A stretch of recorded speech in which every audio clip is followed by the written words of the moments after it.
Hi, and welcome back to Mineral City TV. I'm your host, Raymond Hall. We're going to end today in Building B, Room 3, and have a little talk with Dennis Beals.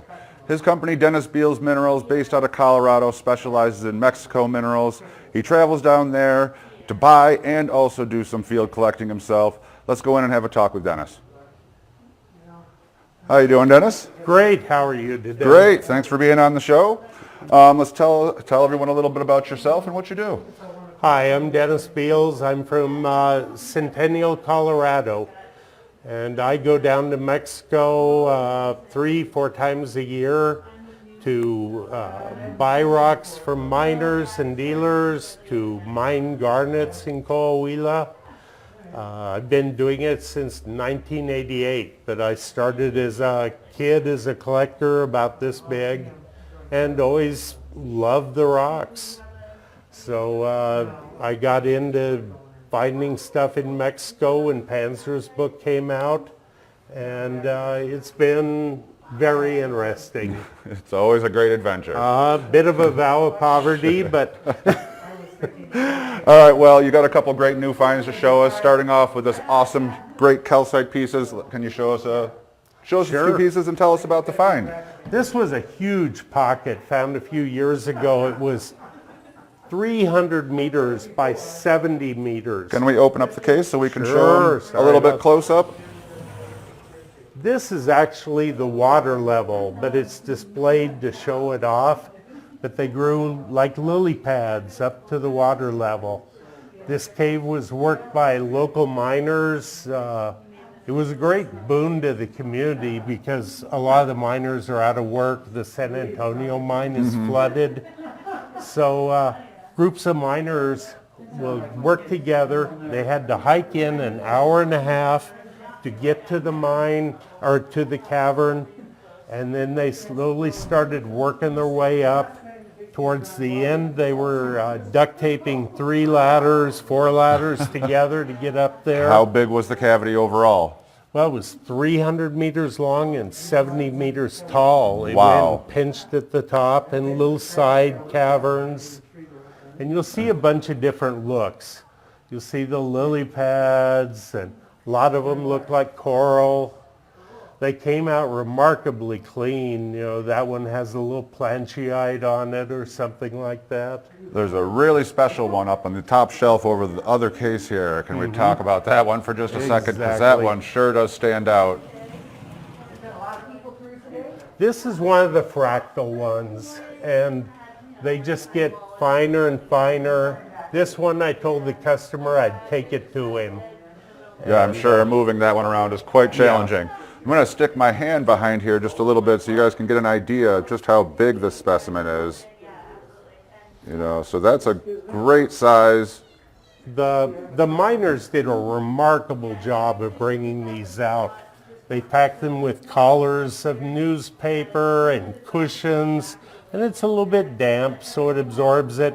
And there wasn't a banana box left in Chihuahua. They went through thousands of them. Yeah, there must have been so many crystals in a cavity that size. And it was a good thing. It's been spread out. I've presented gifts of them to down at New Mexico Tech's Museum, to Colorado School of Mines Museum. Just presented one to Carl Francis at the Maine Museum. Great, yeah. Well, there's a couple other great pieces in the back cases. Can we take a look at some of those other larger ones back there? And then we'll talk about some other new finds. Where would you like to start? Oh, I don't know, you pick your favorite. This is a beautiful piece. It sure is. The luster on it is great. These have, we think it's iron in it. We were hoping it was manganese to make it pink, but they don't fluoresce, so it must be iron. Can you tell us a little bit about how these crystals formed? It's somewhat like a karst condition. You have massive limestone beds, and you have volcanics over the top, and sometimes they fall off the stand. That is life. They fall off the stand. That one. If everyone heard that little crash at home, we had a piece just fall off a stand. It's always sad to see it happen. But now there's 25 specimens. There you go. We'll box them up. No, it happens. It's a part of the deal, but it's been a really wonderful thing. It was good for the people in Santa Eulalia because of the jobs. It was good for me to have some really nice inventory. Yeah, it's a great find. They're beautiful things. And some we try to get to stand on their own. Some we use stands. All right, well, right next to all these beautiful calcites are fluorites. So is this a new find? Yeah. All right. Well, happened in the last year or so. Last year or so. It's they were mining before, but they just didn't realize the market. And they're found north and west of Mapimi, the famous mining place for adamite. It's owned by a cement company, and they use it in their process.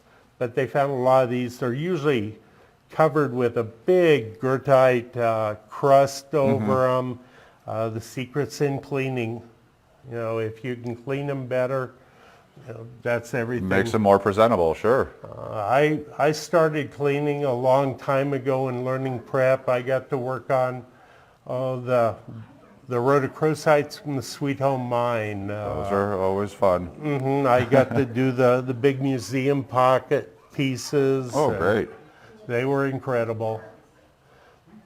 We have a lot of stuff from Santa Eulalia because it's guys are able to go in the mine and do the back way and dig specimens. They'll go in the ladders all the way down to level 16, which it's a lot of steps. That's a lot of steps. It's a lot of steps. Well, why don't we take a look at some of the amethyst here? Everyone loves Veracruz amethyst. In the past, the labels always said Las Vegas. That's where the miners would bring them to sell. The real location is actually across a big valley on a very top of a steep mountain. It's very dissected in there. It's just up from the coast.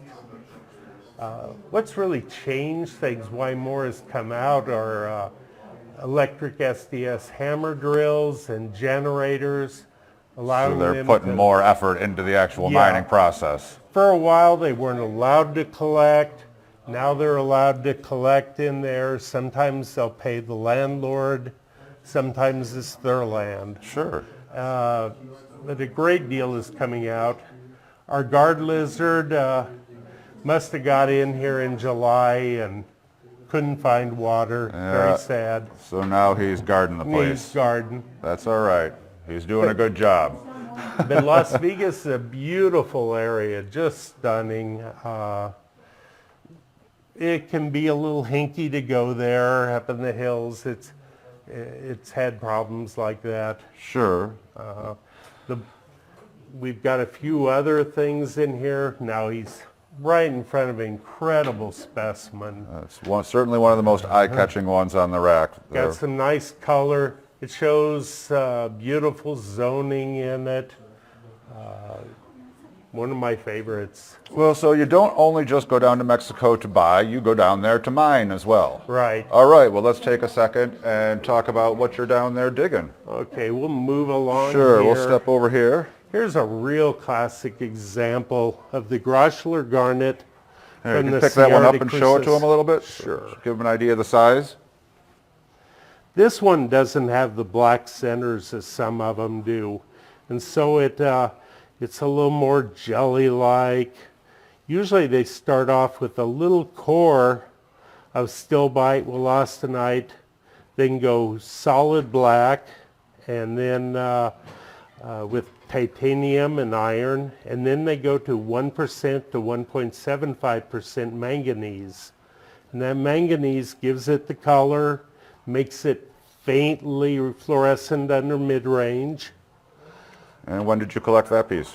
Well, this one was, I didn't collect this. Oh, you didn't collect that one? This one, I was down there to meet the owner. He couldn't be there, so I volunteered to run the ranch for 5 days. Oh, okay. And the neighbor had some, and I wanted to see how they are. Some of the bubble gum ones in solid wollastonite. Really Nice contrast of color. Yeah, they've been real popular with people. Everyone loves the garnets. Let's find another garnet here. We move things around so much, I don't know where they are half the time. Here's it. It's a nice garnet. You have a lot of Vesuvianite also with this, which we've got to do some work on it. It's quite probably willowite, the boron end member, but we need some analysis work done and some proper locations for where specimens came from. So I'll GPS and collect samples and get them analyzed. Maybe we can write a paper. That one's got really fantastic color saturation and luster on the surface of the crystals as well. I was asked if there was gem material there, and a friend said, well, if there was with that color, all there'd be is a giant hole. It's nice stuff. It's a wonderful place for me to go. I get to hang out with Mexican cowboys, sit around the table, the campfire with them, and I do some of the cooking. Sure, no, that sounds great. Awesome adventures. Well, Dennis, thank you so much. It was a pleasure. For being with us and showing these great Mexican minerals. We're in room B3.